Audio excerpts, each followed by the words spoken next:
आज बात करने वाले हैं हम क्रॉप रोटेशन के बारे में। क्रॉप रोटेशन, जिसे हम हिंदी में बोलते हैं फसल चक्र, क्या मतलब होता है इसका और फील्ड के लिए क्रॉप रोटेशन की क्या इम्पोर्टेंस है, इस चीज़ के बारे में हम बात करने वाले हैं। हम क्रॉप रोटेशन के एडवांटेजेस भी पढ़ेंगे, क्रॉप रोटेशन के प्रिंसिपल्स भी देखेंगे, क्यों अलग अलग तरीके की फसल लगानी चाहिए हमें अलग अलग ग्रोइंग सीजन में, इस सब के बारे में हम बात करेंगे। तो क्रॉप रोटेशन के बारे में अगर समझना है तो सबसे पहले पता होना चाहिए कि क्रॉपिंग पैटर्न का क्या मतलब होता है। क्या मतलब होता है क्रॉपिंग पैटर्न का? Yearly sequence and spatial arrangement of crop in the field is known as cropping pattern. देखो, क्रॉपिंग पैटर्न का आसान शब्दों में मतलब होता है कि जैसे कि अगर मैं आपको ग्रोइंग सीजन्स को अच्छे से समझाऊं तो सबसे पहले आप ये देखो कि एक साल में 3 फसल के ग्रोइंग सीजन होते हैं। एक होता है खरीफ, एक होता है रबी और एक होता है जायद। स्टार्टिंग जो है खरीफ से होती है और कोई सा भी ग्रोइंग सीजन हो 4 महीने का होता है। जैसे कि आप खरीफ का लोगे तो जून से स्टार्ट होता है, जून जुलाई अगस्त सितंबर। रबी स्टार्ट होता है आपका अक्टूबर नवंबर दिसंबर जनवरी, और फिर जायद जो है वो फरवरी मार्च अप्रैल और मई। अब कुछ क्रॉप तो हमारे ऐसे होते हैं जो लगभग 4 महीने के अंदर कंप्लीट हो जाते हैं, सोइंग से लेकर के हार्वेस्टिंग तक। कुछ क्रॉप ऐसे होते हैं जो हमारे एनुअल या फिर पेरिनियल चलते हैं, जैसे शुगर केन है, 1 साल 1.5 साल या आपका 2-2 साल तक वो लग जाते हैं उसे तैयार होने में, है ना।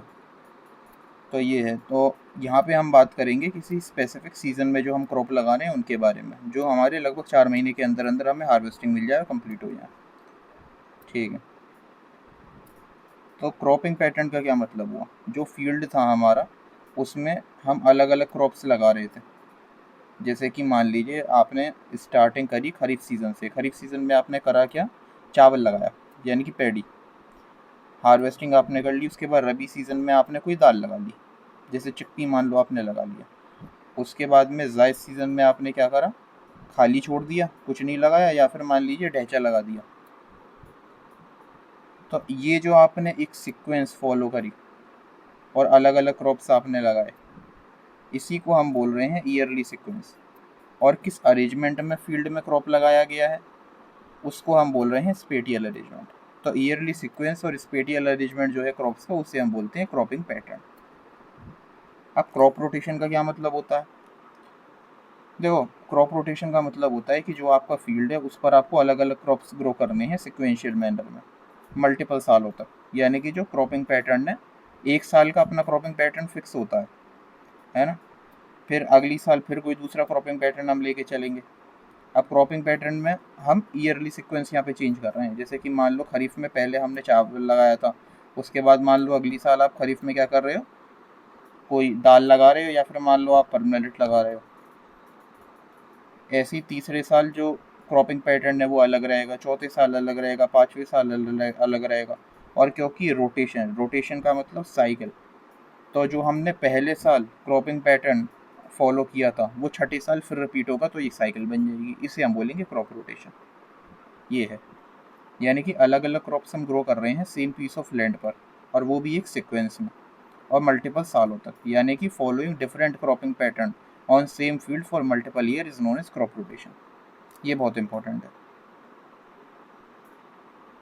इसे इस तरीके से समझो। मान लो पहले साल से हम स्टार्टिंग कर रहे हैं, सीज़न खरीफ से स्टार्ट हो जाता है फार्मिंग का, ठीक है। तो खरीफ सीज़न जो था हमारा जून जुलाई अगस्त सितंबर, इसमें हमने पैडी लगाया, ठीक है। सितंबर में हार्वेस्टिंग के बाद में हमने फील्ड तैयार करा, और फिर रबी सीज़न में हमने लगा दी चिकपी, ठीक है। अब 4 महीने के लिए चिकपी क्रॉप जो है वो हमें 4 महीने में तैयार होकर मिल जाएगी, ठीक है। और उसके बाद जायद में हमने क्या करा? कोई मेलन लगा दिया, मान लो ककड़ी वगैरह लगा दी हमने, लॉन्ग मेलन, ठीक है। तो ये पहले ईयर हमने 3 क्रॉप फॉलो करी। खरीफ सीज़न में हमने पैडी, उसके बाद में एक पल्स पल्स क्रॉप, ये तो सीरियल क्रॉप है, ये हमारा पल्स क्रॉप हो गया, क्योंकि चावल जो है मिट्टी से काफ़ी ज़्यादा न्यूट्रिशन खींचेगा और उसकी भरपाई कौन कर देगा?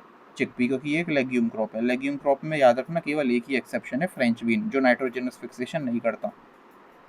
फ्रेंच बीन को छोड़ के जितने भी लेग्यूमिनस क्रॉप है सब में नाइट्रोजन फिक्सेशन देखने को मिलती है। तो चावल से मिट्टी की जो फर्टिलिटी कम हुई वो चिकपी से रिस्टोर हो जाएगी। और जायद में हमने खाली नहीं छोड़ा, हमने यहाँ पे ककड़ी उगा ली। ठीक है, तो ये तो हमारा जो क्रॉपिंग पैटर्न था वो फर्स्ट ईयर का हुआ। अब हम अगले साल जो सीक्वेंस लेकर के चल रहे हैं यानी कि सेकेंड ईयर में, वो हमने फॉलो करी कि इस बार हमने खरीफ सीजन में काउपी यानी कि लोबिया लगाया, जिससे मिट्टी में नाइट्रोजन की मात्रा इंक्रीज हुई।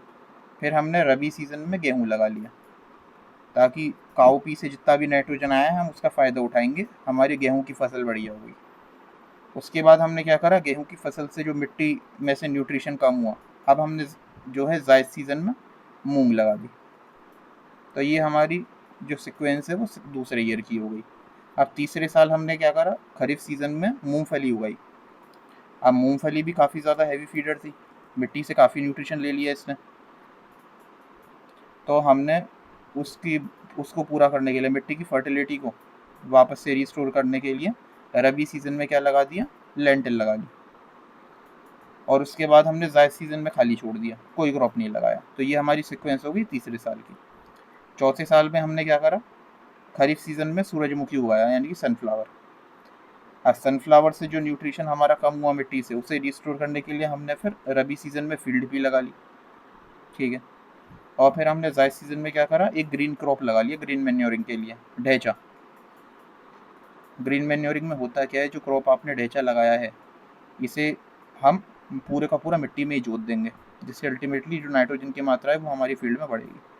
तो ये ग्रीन मैन्योरिंग क्रॉप हो गया जायद सीज़न में। तो ये हमारी सिक्वेंस हो गई चौथे साल की। ठीक है, फिर हमने पाँचवें साल में क्या करा, जो खरीफ सीज़न था उसमें तो हमने बाजरा लगाया, पर्ल मिलेट। फिर रबी सीज़न में हमने सरसों लगा दी। ठीक है, और उसके बाद में हमने जायद सीज़न में फिर से एक ग्रीन मैन्योरिंग क्रॉप लगा लिया यानी कि सनहेम। तो ये हमने पाँचवें सीज़न में फॉलो किया। ये हमारे पाँचवें मतलब जो फिफ्थ ईयर था उसकी सिक्वेंस है, ये जो हमारा पाँचवा साल था उसकी सिक्वेंस है। अब क्योंकि क्रॉप रोटेशन या क्रॉप रोटेशन, रोटेशन मतलब एक तरीके से साइकिल, फसल चक्र, चक्र मतलब साइकिल। तो अब हम पाँचवें साल के बाद छठे साल में फिर से जो हमने फर्स्ट ईयर में सीक्वेंस फॉलो करी थी उसे ही फिर दोबारा से फॉलो करेंगे यानी कि रिपीट करेंगे। We are repeating first year sequence again. और फर्स्ट ईयर में हमारी सीक्वेंस क्या थी, खरीफ सीजन में पैडी, रबी में चिकपी और उसके बाद में जायद में कोई मेलन। तो इसे हम बोलते हैं क्रॉप रोटेशन, इसे हम कहते हैं क्रॉप रोटेशन। अब क्रॉप रोटेशन के क्या फ़ायदे होते हैं, वक्त के साथ यानी कि लगभग 3-4 सालों में आपको काफ़ी हद तक अपनी मिट्टी की यानी कि मृदा की जो फर्टिलिटी है वो काफ़ी बेहतर देखने को मिलेगी। पेस्ट और बीमारियों का खतरा भी कम होता है। इसके अलावा वीड कंट्रोल भी थोड़ा सा इजी हो जाएगा वक्त के साथ। इसके अलावा जो सॉइल हेल्थ है वो ओवरऑल इम्प्रूव होगी। क्रॉप फेलियर के एक्सट्रीम सिचुएशन में चांसेस जो हैं वो कम हो जाते हैं फेलियर के।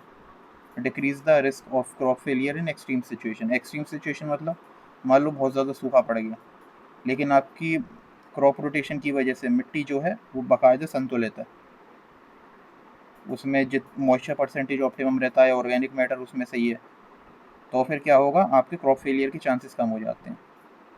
तो एक्सट्रीम सिचुएशन में जो है आपका फसल बची रहेगी।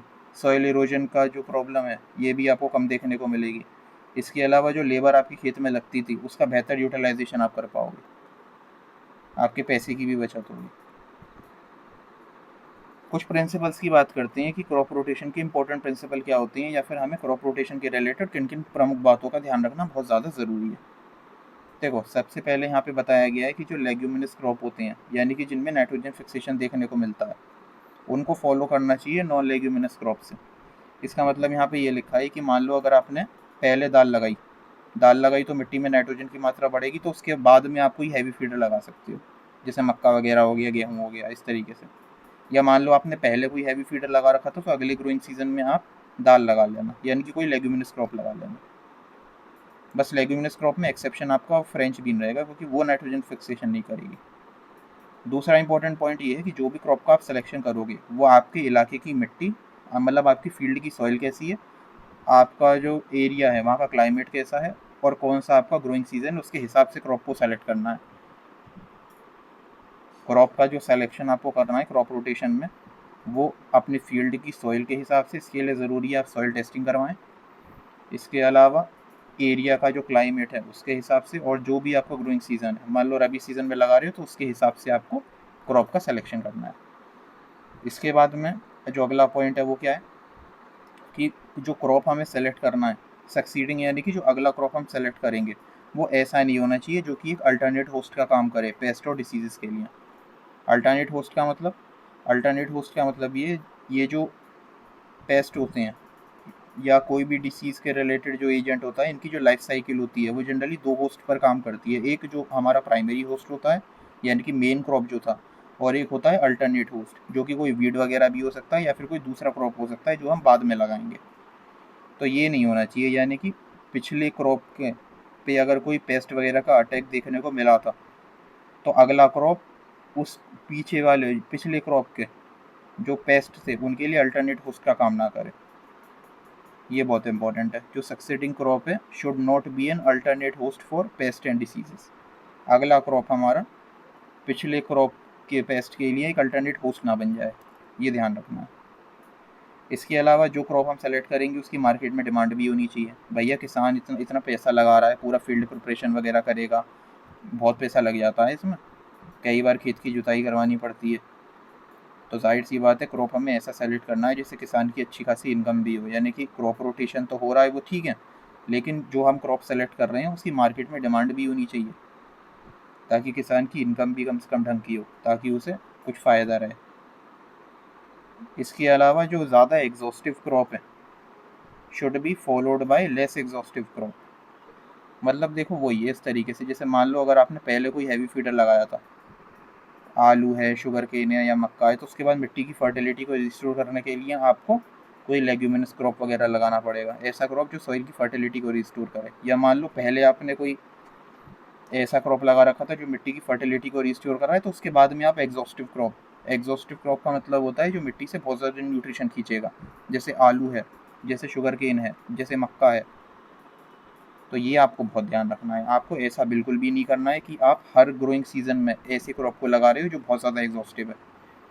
एग्जॉस्टिव क्रॉप अगर आप लगाते रहोगे, जैसे कि मान लो आपने करा क्या, खरीफ सीजन में आपने मक्का लगाई, मक्का लगाने के बाद में उसकी हार्वेस्टिंग 4 महीने में हो गई, उसके बाद में आपने आलू की तैयारी शुरू कर दी, यानी कि आपने रबी सीजन में आलू लगा दिया। अब दोनों ही हैवी फीडर हो गए, आलू भी जो है बहुत ज़्यादा एग्जॉस्टिव है और मक्का भी बहुत ज़्यादा एग्जॉस्टिव है। तो ऐसे केस में होगा क्या, मिट्टी से वो सारा का सारा न्यूट्रिशन जो है ले लेंगे। जैसे मक्का अपने ग्रोथ के अकॉर्डिंग एक स्पेसिफिक न्यूट्रिएंट्स जो है वो ले लेगा, इससे होगा क्या, मिट्टी में कुछ सर्टेन न्यूट्रिएंट्स की तो काफ़ी कमी हो जाएगी और कुछों की काफ़ी ज़्यादा टॉक्सिसिटी देखने को मिलेगी। और उसके बाद में आपने जैसे आलू लगा दिया तो आलू भी यही करेगा, मिट्टी से अपने स्पेसिफिक न्यूट्रिएंट्स दिए तो कुछ स्पेसिफिक न्यूट्रिएंट्स की तो डेफिशिएंसी देखने को मिलेगी और कुछों की हो जाएगी टॉक्सिसिटी। तो पूरा मिट्टी का जो एक तरीके से उसकी हेल्थ है वो पूरी डिस्टर्ब हो जाती है और उसकी फिजिकल और केमिकल प्रॉपर्टीज़ भी इफेक्ट होती हैं। तो ये हमें ध्यान रखना है। दूसरा इंपॉर्टेंट पॉइंट ये है कि जो क्रॉप्स हम रोटेशन में लगा रहे हैं वो किसान की जो खाने की नीड है, यानी कि उसकी खुद की फूड नीड्स या फिर दूसरी नीड्स को फुलफ़िल कर पाए। किसान की खुद की एक तरीके से सब्सटेनेंस जो है उसका, उसके लिए भी वो क्रॉप जो है उसकी नीड्स को फुलफ़िल कर पाए, चाहे वो फूड की रिक्वायरमेंट हो या दूसरी रिक्वायरमेंट हो। ये भी एक इम्पॉर्टेंट पॉइंट है। फिर तीसरा एक इम्पॉर्टेंट पॉइंट आता है कि जो इरोजन परमिटिंग क्रॉप्स होती हैं, यानी कि जिन क्रॉप से इरोजन के काफ़ी ज़्यादा चांसेस रहते हैं, ऐसे क्रॉप्स के साथ हमें अल्टरनेटली ऐसे क्रॉप लगानी चाहिए जो इरोजन रेजिस्टेंट हो, जैसे मूंगफली हो गई, ताकि सॉइल इरोजन जो है वो मिनिमम हो। इस तरीके से हमें एक साल में जो हमारे 3 ग्रोइंग सीज़न आते हैं, खरीफ, रबी और जायद, उन तीनों में क्रॉप्स का बैलेंस लेकर के चलना है ताकि हमारी मिट्टी का जो हेल्थ है ओवरऑल वो बनी रहे। अब जैसे कि यहाँ पे आप देख रहे हो, ये किसान ने करा क्या है, अपने फील्ड में ढैंचा लगा लिया है। ये फार्मर खड़ा हुआ है, ये पूरे फील्ड में ढैंचा लगा हुआ है। अब करेगा क्या, ये इसको इसी में जो है जुतवा देगा और सॉइल की फर्टिलिटी इंक्रीज होगी। तो ये था क्रॉप रोटेशन। छोटा सा टॉपिक था लेकिन था बहुत इंपॉर्टेंट, क्योंकि इसके प्रिंसिपल्स, एडवांटेजेस डायरेक्ट एग्जाम में भी आ जाते हैं, कॉम्पिटिटिव एग्जाम में भी बहुत इंपॉर्टेंट है। ये समझना बहुत ज़रूरी है कि एक साल में जो हम सीक्वेंस फॉलो कर रहे हैं उसको हम क्रॉपिंग पैटर्न बोलते हैं। किसी स्पेसिफिक अरेंजमेंट में आप क्रॉप को लगाओगे और जो सीक्वेंस फॉलो करोगे एक ईयर में, वो क्रॉपिंग पैटर्न है। और यही क्रॉपिंग पैटर्न मतलब हर साल का अलग अलग क्रॉपिंग पैटर्न जो हम मल्टीपल ईयर्स तक लेकर के चलेंगे, 4 साल, 5 साल, और उसके बाद में पहले ईयर की सीक्वेंस फिर दोबारा से रिपीट होगी, इसे हम बोलते हैं क्रॉप रोटेशन। ये बेसिक सा पॉइंट था।